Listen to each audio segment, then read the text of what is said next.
อุ่นตะกี้ยังไม่ยังว่าลองจับเบาดิคุณเลยนี่นี่กันนอนจะน้ำเลย30 โลยกเปลี่ยนเลย35 36 โลน้ำตัวตยาเลยปันเดอร์มันทวนละขี้ตลอดทวนเลย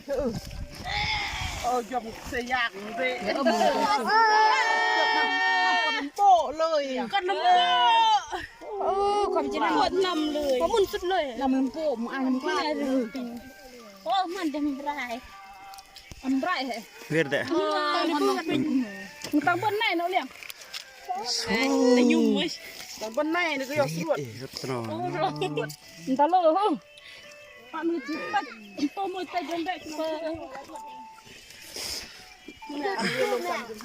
ยุ่งไม่ทายไม่ลงเพลไม่ลาบอกใครกุ้งกล้วยฟินมอมันลงกันร้อง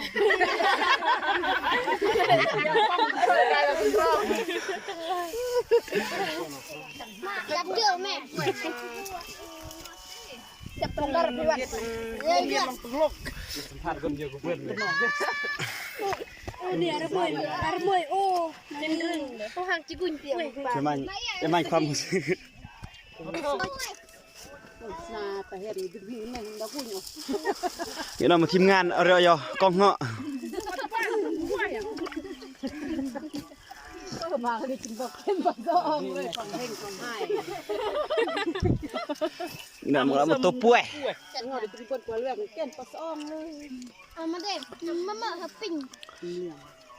โอ้เอามันจะโตเนี่ยโอ้แม่เลี้ยงมาโลดสุดก็แค่น้ำก่อนลำบูลูดมันก็มาได้อันเดียวพูดกันโน้ต